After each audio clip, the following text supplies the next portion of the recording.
Hello बच्चों, कैसे हैं आप सब। Welcome to my YouTube channel the math man. और आज हम लोग क्लास 10th में चैप्टर नंबर 6 का जो ट्रायंगल चैप्टर है, शायद हमने एक्सरसाइज 6.1 को कवर अप कर लिया था प्रीवियस वीडियो में। अब हम लोग मूव ऑन करते हैं। एक फंडामेंटल थ्योरम है जिसे हम लोग बीपीटी थ्योरम के नाम से भी जानते हैं। इसका फुल फॉर्म क्या होता है? Basic proportionality theorem. ये थ्योरम आपका क्या कहता है और इसकी प्रूविंग क्या है, ये सारा हम लोग इस वीडियो में कवर अप करेंगे। तो सबसे पहले बात कर लेते हैं ये थ्योरम कहता क्या है। तो ये थ्योरम कहता है कि कभी भी किसी भी ट्रायंगल में अगर कोई एक लाइन ट्रायंगल के किसी भी एक साइड की अगर पैरेलल है तो वो ट्रायंगल के बाकी बचे हुए दो साइड्स को इक्वल रेशियो में डिवाइड करती है। अगर हम इसे इंग्लिश में स्टेटमेंट लिखने की कोशिश करें तो क्या लिखेंगे? Whenever in a triangle if a line divides, या whenever in a triangle if a line is parallel to one side then it will divide the other two sides in equal ratio. ठीक है, किसी भी triangle में whenever a line is parallel to one side then it will divide the other two sides in equal ratio। अब आप देखिए यहाँ पे हमने एक आपको डायग्राम बनाया है, ठीक है, और उस डायग्राम में ए बी सी जो है वो एक ट्रायंगल है, ये आपको गिवन है। और ये जो लाइन एल है, लाइन एल जो है वो बी सी के पैरेलल है, और ये लाइन एल ए बी को डी पर इंटरसेक्ट कर रही है और ए सी साइड को ई पर। दैट मीन्स डी ई, हम लोग पूरी लाइन एल की जगह पे एल की प्लेस पे डी ई भी लिख सकते हैं। ठीक है, तो डी ई आपका पैरेलल है किसके? बी सी के। और हमें प्रूफ करना है ए डी अपॉन में डी बी इक्वल है किसके? ए ई अपॉन में ई सी के। हमें ये प्रूफ करना है, ये गिवन है, ये प्रूफ करना है। ठीक है, अब प्रूफ के लिए हमें कुछ कंस्ट्रक्शन यहाँ पे कंसिडर करना पड़ेगा। चलिए कंस्ट्रक्शन यहाँ पे पहले हम लोग ड्रॉ कर लेते हैं। क्या है कंस्ट्रक्शन इस थ्योरम में? तो कंस्ट्रक्शन मीन्स ऐसी जनरल चीज़ें, जैसे कि मान लीजिए हमने पैरेलल लाइन बना लिया, दो पॉइंट्स को जॉइन कर लिया, परपेंडिकुलर बना लिया, लाइन को एक्सटेंड कर लिया, जिसको करने से हमारा जो वर्क है वो थोड़ा सी ईजी हो जाए। चलिए अब आ जाते हैं हम लोग यहाँ पे कंस्ट्रक्शन बना लेते हैं। डी पॉइंट से हम लोग सामने वाले साइड पे क्या बना लेते हैं? ठीक है, परपेंडिकुलर, यहाँ से एक परपेंडिकुलर बना लेते हैं। इसको नाम दे देते हैं हम लोग एन, ये आपका परपेंडिकुलर है। ठीक है, उसी तरह ई से ए बी की तरफ हम लोग ये क्या बना लेते हैं? परपेंडिकुलर। ठीक है, ये आपका आ जाएगा एम, और इसे यहाँ पे हमने परपेंडिकुलर बना लिया। ठीक है, अब आप क्या करिए, और नीचे भी यहाँ पे ये जो ट्रायंगल है बी को किससे ज्वाइन कर देना है आपको? बी को आपको ज्वाइन कर देना है किससे? ई से। इसे भी आप ज्वाइन कर दीजिए। और इधर वाला जो आपका सी है, ठीक है ना, ये जो आपका सी है इसे भी आप ये ग्रीन मार्कर से आप इसे भी ज्वाइन कर दीजिए। ठीक है, आई होप आपको दिखाई दे रहा होगा। तो यहाँ पे हम लिख भी देते हैं कि कंस्ट्रक्शन में हमने क्या किया है कंस्ट्रक्शन में कि ड्रॉ आपका डी एन परपेंडिकुलर है किसके? डी एन परपेंडिकुलर है आपका ए सी के, और आपका है एम ई जो है वो परपेंडिकुलर है किसके? ए डी के। परपेंडिकुलर है किसके? आपका ए बी के। और जॉइन यहाँ पे करना है, जॉइन आपका B E and C D. चलिए अब हम लोग स्टार्ट करते हैं। अब हम लोग क्या करते हैं, ऊपर का आपको जो ट्रायंगल है वो आपको दिखाई दे रहा होगा। ट्राइंगल ए डी ई, इस वाले ट्राइंगल को ए डी ई को, और ये जो आपका ग्रीन रेड वाला ये जो ट्राइंगल है इस तरफ वाला, ये जो आपका रेड वाला ट्राइंगल है, इन दोनों को हम क्या कर लेते हैं, इन दोनों ट्राइंगल के एरियाज का हम लोग क्या निकाल लेते हैं, रेशियो निकाल लेते हैं, ठीक है ना। इन दोनों ट्राइंगल का जो इसे, तो ऊपर वाला जो है, तो चलिए हम लिख लेते हैं यहाँ पे प्रूफ, यहाँ से हम स्टार्ट कर रहे हैं प्रूफ, ठीक है।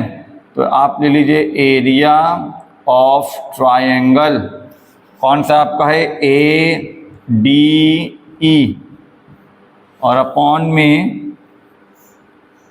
Area of triangle D E B, ठीक है। इन दोनों ट्रायंगल के एरिया का रेशियो निकाल लेते। अब आपको पता है ट्रायंगल का जो बेसिक फॉर्मूला होता है एरिया का, वो half into base into height होता है।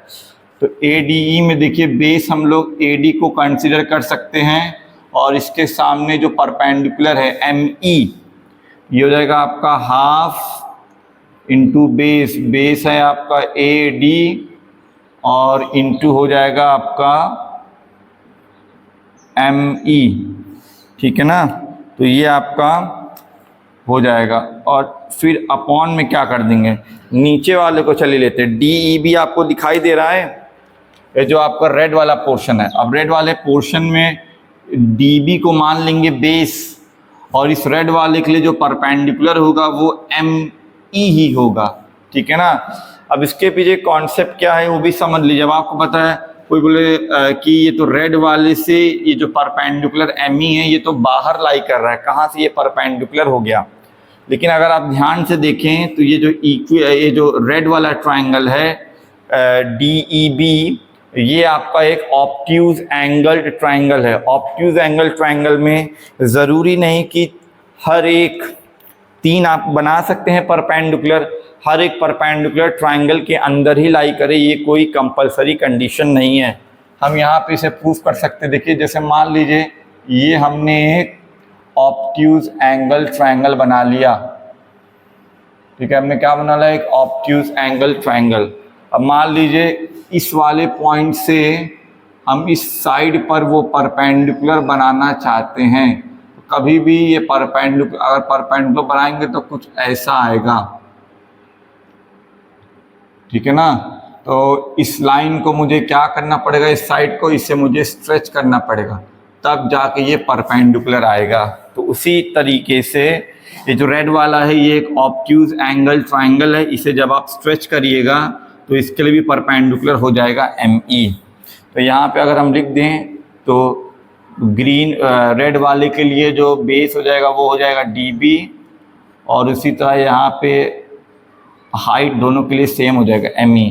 तो हाफ आपका कैंसिल हो जाएगा, ये आपका हाफ कैंसिल, ME भी कैंसिल, कितना आपका आया वैल्यू, ये आपका आ गया है AD और अपॉन में DB, ये हो जाएगा आपका इक्वेशन में 1। अब इन अ सिमिलर मैनर हम क्या करेंगे, ये फिर से इसी ट्रायंगल को हम लोग कंसीडर करेंगे, लेकिन इस बार जो राइट हैंड साइड जो ट्रायंगल होगा, इस बार हम लोग इस ग्रीन वालों को कंसीडर करेंगे, DEC, ठीक है, DEC। इस ट्रायंगल को हम क्या करेंगे, कंसीडर करेंगे। बात समझ में आ रही होगी, ठीक है ना, ग्रीन वालों को। तो चलिए यहाँ पे लिखिए, यहाँ पे लिखिए कि इन या एरिया ऑफ ट्रायंगल ADE और अपॉन में एरिया ऑफ ट्रायंगल DEC, ठीक है। अब आप लिखिए ADC में। अब इस बार ऊपर वाले ट्रायंगल के लिए बेस इस बार हम लोग AE को अज्यूम करेंगे या कंसीडर करेंगे, और इसके लिए जो परपेंडिकुलर हो जाएगा वो आपका हो जाएगा DN। ये हो जाएगा आपका हाफ इंटू, ये हो जाएगा आपका AE और इंटू में आपका DN, ठीक है ना। तो ये आपका हो गया ऊपर। अब नीचे वाला जो आपको ग्रीन आपको दिखाई दे रहा होगा, इसके लिए जो आपका बेस हो जाएगा, बेस हो जाएगा आपका ईसी, और फिर इस ईसी के लिए भी परपेंडिकुलर क्या हो जाएगा, डीएन हो जाएगा। और जो रीजन होगा वो सेम वही रीजन होगा, क्योंकि ग्रीन वाला भी कैसा ट्राइंगल है आपका, एक आपका ऑब्ट्यूज एंगल ट्राइंगल है, और इसका जो आपका परपेंडिकुलर होगा ये ट्राइंगल के बाहर लाई करेगा, और उसको ऑब्टेन करने के लिए आपको ये ईसी लाइन को क्या करना पड़ेगा, स्ट्रेच करना पड़ेगा, प्रोड्यूस करना पड़ेगा। तो यहाँ पे हम लिख देते हैं, ये हो जाएगा आपका हाफ, इनटू में ये हो जाएगा आपका ईसी, और इनटू में हो जाएगा आपका, ये हो जाएगा आपका डीएन।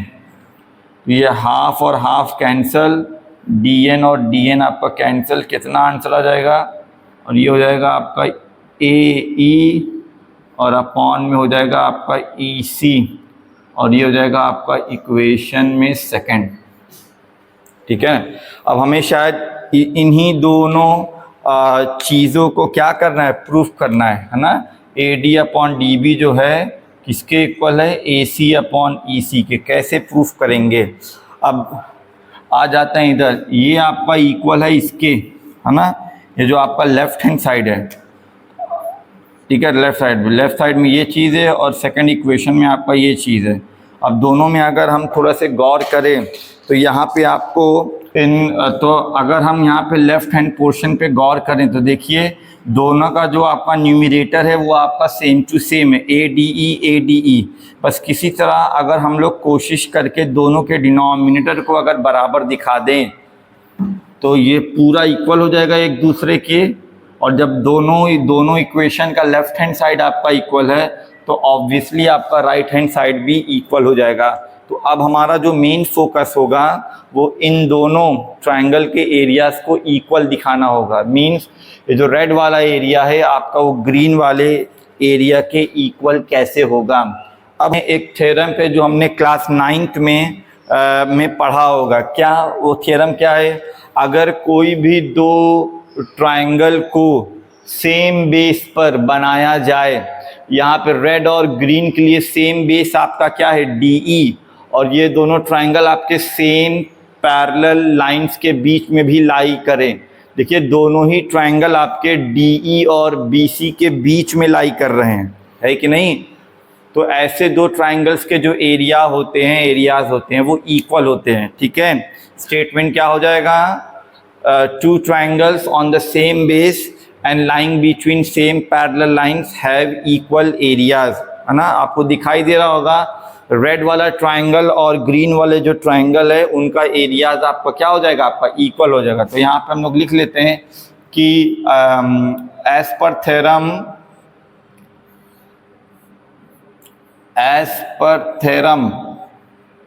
कौन सा थ्योरम, कि triangles on the same base, या आपने क्लास 9th में चैप्टर नंबर 9 में आपने पढ़ा होगा, triangles on the same base,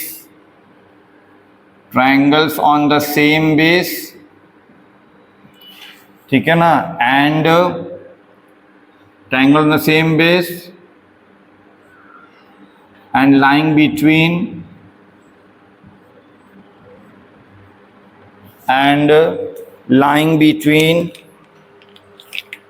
same parallel lines and lying between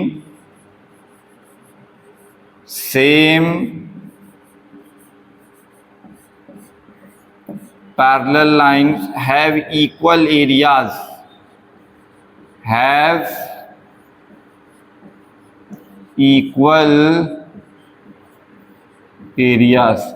ठीक है। तो देयरफॉर, तो आपका क्या हो जाएगा, तो देयरफॉर ये जो आपका एरिया ऑफ ट्रायंगल जो रेड वाला है, मतलब डी ई बी जो है वो किसके बराबर होगा, ये हो जाएगा आपका एरिया ऑफ ट्रायंगल किसके, डी ई सी के, डी ई बी किसके, और ये हो जाएगा आपका इक्वेशन नंबर 3 के। ठीक है, अब आप खुद ही सोचिए, हमें इन दोनों को इक्वल दिखाना था, ये दोनों, ये इसके इक्वल है और ये वाला इस इसके इक्वल है। इन दोनों में जब हमने नोटिस किया तो यहाँ पे न्यूमरेटर की वैल्यू तो ऑलरेडी सेम है, केवल हमें अब फोकस करना है डिनोमिनेटर को किसी तरह हम लोग क्या कर दे, इक्वल कर दे। जब हमने डायग्राम पे गौर किया तो हमें पता चला कि क्या, कि आपका जो रेड और ग्रीन ट्रायंगल है ये आपके सेम बेस पर है और सेम पैरेलल लाइंस के बीच में है। तो क्लास 9th में एक थ्योरम था जो कहता है कि ऐसे दो ट्रायंगल्स का एरिया क्या होता है, सेम होता है। तो हमने सेम दिखा दिया। अब बस डिनोमिनेटर सेम हो गया, मतलब पूरा रेशियो बराबर हो जाएगा, और जब लेफ्ट हैंड साइड बराबर हो जाएगा तो राइट हैंड साइड भी बराबर हो जाएगा। पर आपको बस यहाँ पे लिखना क्या है कि from equations first second and third आपका ये जो AD अपॉन में जो DB हो जाएगा ये आपका हो जाएगा AE अपॉन में किसके, EC के।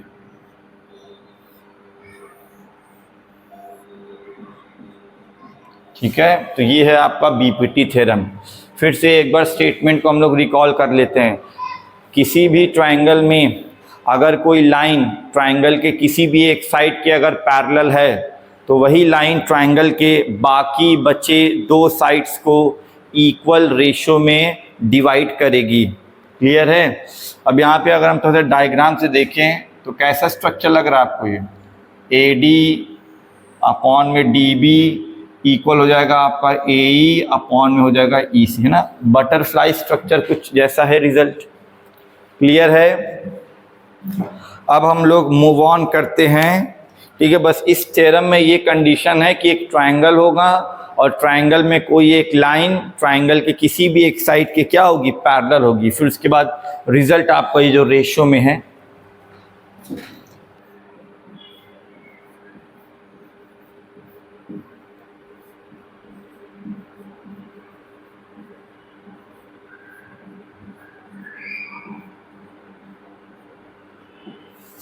चलिए, इसके बाद हम लोग क्या देख लेते हैं कि ये जो आपका BPT थ्योरम है इसके कई डिफरेंट रिजल्ट्स भी होते हैं। 3 होते हैं, एक एक करके हम लोग देख लेते हैं। ठीक है, डिफरेंट फॉर्म्स ऑफ BPT से और क्या कहा जाता है, कॉलरी ऑफ BPT। तो मान लीजिए ये फर्स्ट वाला तो हमने अभी ही पढ़ा है। ये आपका एक ट्रायंगल है और ये लाइन आपकी पैरेलल है, नीचे वाले के ये आपका क्या है, पैरेलल है। तो आपका जो रिजल्ट आएगा वो क्या हो जाएगा, आपका बटरफ्लाई स्ट्रक्चर में ये अपॉन ये इक्वल हो जाएगा, इधर भी जैसा इधर लिया वैसा ही आपको इधर भी लेना है। ठीक है ना। इसको अगर नेमिंग कर दें हम लोग, ये A हो जाएगा, ये आपका B, ये आपका C, ये आपका D और ये आपका E। ठीक है, अगर ऐसा है इस बार हमें थोड़ा सा नेमिंग यहाँ पे चेंज कर दिया है, या अगर आपको सेम रखना है तो चलिए आप सेम ही रख लीजिए। ये हो जाएगा आपका B, ये हो जाएगा आपका C, ये D हो जाएगा और ये हो जाएगा आपका E। तो क्या रिजल्ट आ रहा है कि आपका AD अपॉन में DB इक्वल हो जाएगा किसके, AE अपॉन में क्या हो जाएगा आपका EC। ठीक है ना। एक दूसरा फॉर्म इसका देख लीजिए। इसका दूसरा फॉर्म क्या है, मान लीजिए ये आपका एक ट्रायंगल गिवन है, ठीक है ना, और ये लाइन जो है इसके क्या है, ये हो जाएगा D, ये हो जाएगा आपका E, ये A है, ये B और ये C, और ये लाइन इसके पैरेलल है। अब दूसरा रिजल्ट क्या होगा, जैसा आप लेफ्ट हैंड साइड कंसीडर करेंगे उसी तरह आपको राइट हैंड साइड भी कंसीडर करना है। चलिए मान लिया हमने ऊपर का ये स्मॉल पोर्शन लिया, फिर हमने ये पूरा पोर्शन भी हम ले सकते हैं। उसी तरह इधर भी हमें स्मॉल लेना है, फिर उसके बाद पूरा पोर्शन ले सकते हैं। बात समझ में आ रही है? तो ये भी आपका इक्वल होगा AD अपॉन में आपका AB इक्वल हो जाएगा आपका AE और अपॉन में हो जाएगा आपका AC। देखिए न्यूमरेटर में दोनों छोटे वाले हैं और डिनोमिनेटर में दोनों बड़े वाले। तो जैसा आपको इधर लीजिएगा उसी के करस्पॉन्डिंग आपको उधर भी वैसा ही लेना है। और तीसरा इसका डिफरेंट फॉर्म क्या हो जाएगा, तो आपको ये एक ट्रायंगल गिवन है, एक आपको ये ट्रायंगल आपको गिवन है, ये है आपका ए, ये बी है और ये आपका सी है, ये एक लाइन है, ठीक है, ये डी और ई, ये जो है इसके क्या है आपका पैरेलल है, ठीक है। अब आपको क्या करना है, चलिए इस बार हम क्या करते हैं, इस बार ये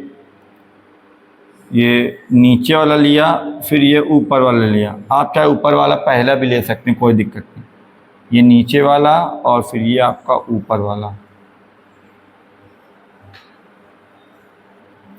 ठीक है ना। तो इसमें क्या हो जाएगा, जैसे हमने स्मॉल वाले को अगर हमने पहले लिख लिया तो आपका आ जाएगा डी बी अपॉन में ए बी इक्वल हो जाएगा आपका ई सी और हो जाएगा आपका ए सी। तो ये हैं आपके बीपीटी के 3 डिफरेंट फॉर्म्स जो कि वेरियस टाइप ऑफ क्वेश्चंस में आपको पूछा जा सकता है या इसका यूज्ड भी है, ठीक है। बस बेसिक कंडीशन क्या है, ट्रायंगल होना चाहिए और ट्रायंगल में एक लाइन ट्रायंगल के किसी भी एक साइड के क्या होनी चाहिए, पैरेलल होनी चाहिए, तो वो वही लाइन बाकी बचे 2 साइड्स को इक्वल रेशो में क्या कर लेते हैं, डिवाइड कर लेती है। और ये इसके 3 फॉर्म, जैसा आप इधर लीजिएगा वैसे ही आपको उधर भी लेना है, ठीक है।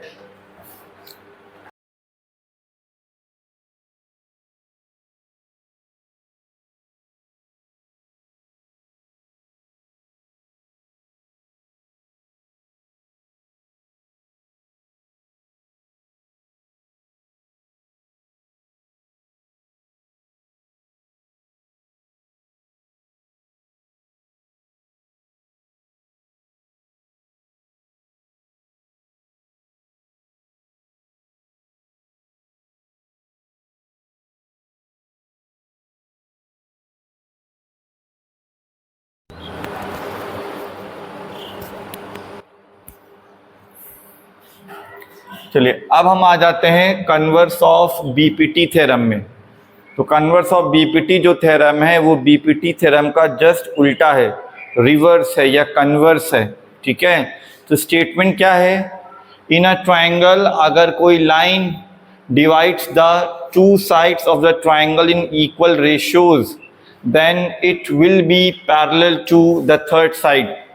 अगर हम समझे तो क्या इसका मतलब है, किसी भी ट्रायंगल में अगर आपका एक लाइन ट्रायंगल के किसी भी एक साइड किसी भी 2 साइड्स को इक्वल रेशियो में डिवाइड करता है तो वही लाइन ट्रायंगल के तीसरे साइड के पैरेलल होगा।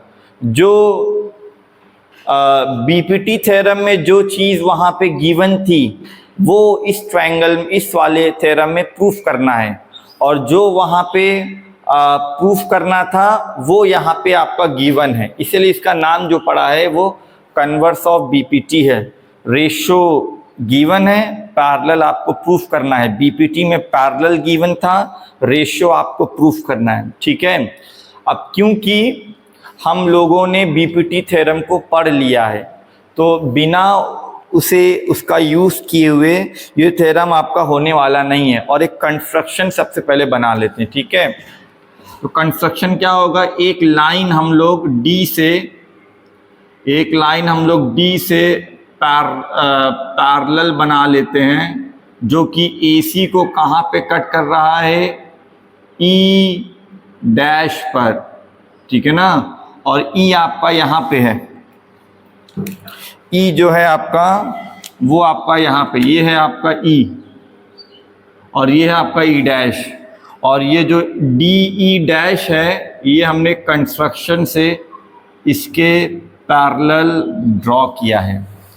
अब अगर कोई भी इस डायग्राम को देखे तो साफ साफ नज़र आ रहा है कि DE डैश आपका पैरेलल नहीं है BC के, लेकिन फिर भी हमने माना है, ठीक है। इस अजम्पशन से के पीछे मेन रीज़न क्या है, क्योंकि साफ साफ लग रहा है हमने गलत माना है। तो जब हम लोग गलत मानते हुए अगर हम लोग इस प्रूविंग को स्टार्ट करेंगे तो लास्ट में कुछ ऐसा रिजल्ट आएगा जो गलत होगा। तो ठीक है, तो उसके बाद फिर लास्ट में हम लोग अपने एजम्पशन को करेक्ट करेंगे कि ताकि पूरा ओवरऑल जो कॉन्सेप्ट है वो सही हो जाए। आई होप आपको समझ में आ रही है। इस मेथड को क्या बोलते हैं? Assumption and contradiction method. पहले कुछ गलत अज्यूम कर लीजिए तो रिजल्ट भी आपका कुछ उल्टा सीधा आएगा, फिर मतलब हमने जो माना है वो तो गलत है। ठीक है, अब चलिए स्टार्ट करते हैं प्रूविंग। तो हमने कंस्ट्रक्शन, यहाँ पे कंस्ट्रक्शन लिख लीजिए। यहाँ पे आपका कंस्ट्रक्शन क्या है? Draw D E dash parallel है किसके? बीसी के। डायग्राम में हमने दिखाया है, ठीक है ना।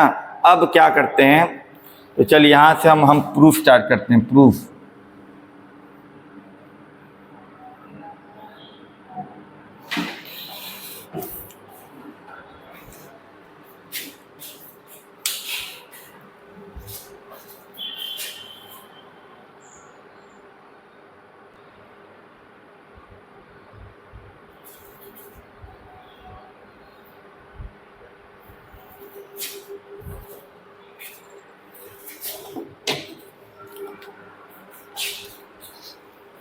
चलिए अब हम लोग इसके प्रूफ पे आते हैं। ठीक है, तो पहले तो हम लोग बीपीटी थ्योरम का यूज कर लेते हैं। तो यहाँ पे लिख देते हैं कि आपका in triangle A B and C, A B C में क्योंकि हमने डी ई डैश को पैरेलल माना है किससे? बीसी के, और इसके पीछे हमारा रीज़न क्या हो जाएगा? बाई आपका क्या? कंस्ट्रक्शन के। ठीक है, तो देयरफॉर बाई बीपीटी थ्योरम से, है ना, पैरेलल है तो वो लाइन जो होती है ट्रायंगल के दो साइड्स को इक्वल रेशियो में डिवाइड करती है। तो बाई आपका जो बीपीटी थ्योरम हो जाएगा। चलिए यहाँ पे आ जाते हैं। आपका जो है डायग्राम में देखिए, ये जो लाइन है यहाँ से स्टार्ट है और यहाँ पे एंड है, तो यहीं तक हमें जंप करना। तो क्या हो जाएगा आपका ए डी, और अपॉन में आपका आ जाएगा डी बी, इक्वल हो जाएगा ए ई डैश, और अपॉन में हो जाएगा ई डैश सी। जहाँ पे लाइन का एंड पॉइंट्स है वहीं तक हमें जंप करना है। ठीक है, तो आपका क्या हो जाएगा? आपका ए डी, और अपॉन में आ जाएगा आपका D B is equals to आ जाएगा आपका ए ई डैश, और अपॉन में आ जाएगा आपका ई डैश सी। ये हो जाएगा आपका इक्वेशन आपका 1। ठीक है ना। अब ये तो हमने कंस्ट्रक्शन मान करके एक रिजल्ट एज्यूम किया है ना, रिजल्ट हमने ऑब्टेन किया है। अब आ जाते हैं, एक हमारा ये भी थ्योरम था, देखिए सॉरी ये भी हमारा गिवन था, इसे अभी तक हमने यूज़ नहीं किया है। ठीक है, तो एक कॉमन सा रूल होता है मैथमेटिक्स में कि जब तक आप सारे इन्फॉर्मेशन जो भी आपको प्रोवाइडेड है उसे आप यूज़ नहीं कर लेते हैं, आपका कोई भी क्वेश्चन या कोई भी प्रूविंग होने वाली नहीं है। अब यहाँ पे एंड यहाँ पे करके लिख लेते हैं कि एंड आपका और क्या गिवन है कि ए डी अपॉन में आपका डी बी, ये आपका किसके इक्वल दिया हुआ? ये दिया हुआ है आपका ए ई, और अपॉन में दिया हुआ है आपका ई सी। ठीक है, इसे ब्रैकेट में लिख देते हैं। इसके पीछे रीज़न क्या है? ये है आपका गिवन, इसे बोल देते हैं ये है आपका इक्वेशन 2। अगर अब इन दोनों इक्वेशन को हम कंपेयर करें तो देखिए यहाँ पे इसका जो लेफ्ट साइड है A D upon D B, ये दोनों चीज़ दोनों इक्वेशन में क्या आ रही है? सेम टू सेम आ रही है। इसका मतलब जब दो इक्वेशन का आपका लेफ्ट हैंड साइड इक्वल है तो राइट हैंड साइड भी आपका क्या हो जाएगा? इक्वल होगा। तो यहाँ पे हम लिख देते हैं कि from equation first and second, तो आपका क्या हो जाएगा? ए ई डैश अपॉन में ई डैश सी इक्वल हो जाएगा आपका ए ई अपॉन में ई सी। ठीक है ना, ए ई अपॉन में क्या हो जाएगा आपका ई सी। अब उसके बाद अब ये जो हमें रिजल्ट मिला है यहाँ पे देखिए, ये न्यूमरेटर ये चीज़ चारों के चारों क्या है, डिफरेंट है। तो ज़रा से भी हम लोग कोई भी रिज़ल्ट पे पहुंच नहीं सकते, कंपैरिजन नहीं हो पा रहा है कौन छोटा है कौन बड़ा है या कुछ भी चीज़। तो क्या करते हैं, क्यों ना हम लोग इन दोनों रेशियो के डिनोमिनेटर को या न्यूमरेटर को क्या कर लेते हैं, इक्वल कर लेते हैं, ताकि जब एक चीज़ या तो न्यूमरेटर अगर आपका इक्वल हो जाएगा तो हम लोग डिनोमिनेटर में कंपैरिजन कर लेंगे। अगर डिनोमिनेटर आपका कंपेयर इक्वल हो जा रहा है तो न्यूमरेटर में हम लोग कंपेयर कर लेंगे। तो चलिए आते हैं इस इक्वल करते। तो क्या करेंगे, एक नॉर्मल सा मेथड है, अगर हम लोग सेम नंबर से दोनों तरफ ऐड कर दें तो तब भी इक्वालिटी क्या रहने वाली, मेंटेन रहने वाली। तो क्यों ना हम लोग यहाँ पे लिख देते हैं कि एडिंग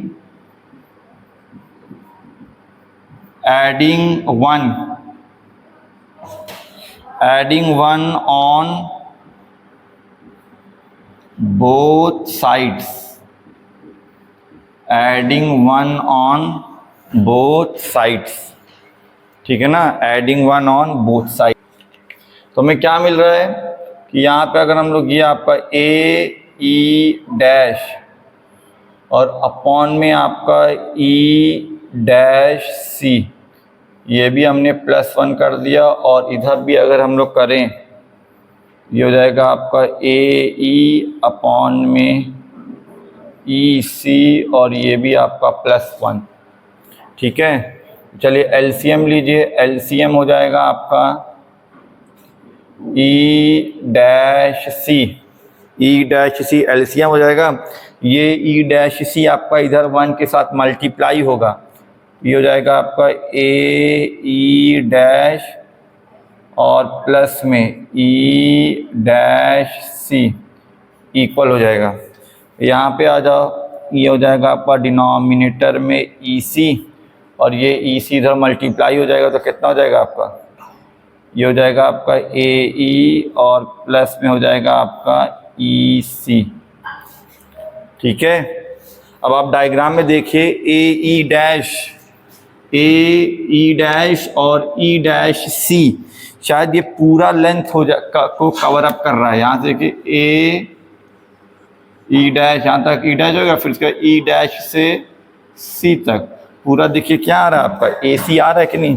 तो इसके प्लेस पे यहाँ पे हम लोग क्या लिख सकते हैं, यहाँ पे हमारा आ जाएगा ए सी, यहाँ पे हमारा क्या आ जाएगा ए सी, और नीचे आपका क्या रहेगा, नीचे हमारा रहेगा ई डैश सी। और उसी तरीके से अगर हम लोग राइट में आए, यहाँ पे देखिए क्या हमारा ये है ई सी प्लस ए ई प्लस ई सी, यहाँ से लेके ए ई यहाँ तक पूरा ए ई है, पूरा ये ए ई और प्लस में ई सी, फिर से पूरा आपका ई सी हो गया है ना। यहाँ पे हम लोग फिर से क्या लिख सकते हैं, ये हो जाएगा आपका ए सी और अपॉन में ये हो जाएगा आपका ई सी। अब देखिए न्यूमरेटर दोनों का क्या हो गया आपका, इक्वल हो गया है। तो हम लोग ये ए सी वन ज़ा ऐसे कैंसिल भी कर सकते हैं ना, ए सी वन ज़ा। अब उसके बाद रिज़ल्ट हमारा क्या आ रहा है, 1 अपॉन में ई डैश सी इक्वल हो जाएगा 1 अपॉन में ई सी। क्रॉस मल्टीप्लाई कर दीजिए तो ये हो जाएगा आपका ई सी इक्वल हो जाएगा आपका किसके, ई डैश सी। ठीक है ना। अब यहाँ पे थोड़ा सा हम लोग डायग्राम पे आ जाते हैं। देखिए यहाँ पे हम थोड़ा से मार्कर से यहाँ पे शो कर रहे हैं क्या चीज़ है, कि आपको ये रेड वाले मार्कर से शो कर देते हैं कि देखिए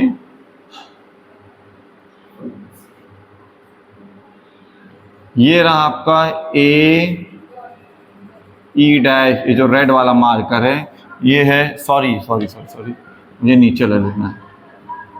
ठीक है ना, यहाँ से लेके यहाँ तक ई डैश सी है, रेड वाला जो है आपका ई डैश सी, और ये जो आपका ब्लैक वाला है ये ई सी, ये केवल आपका कितना है, इतना है।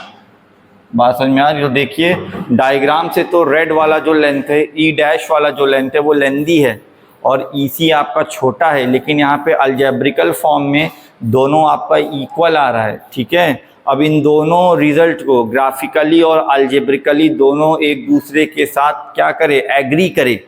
तो इसके लिए हमें क्या यहाँ पे, तो ये सारा चीज़ सही हो सकता है कब, तो यहाँ पे ऐसे लिख सकते कि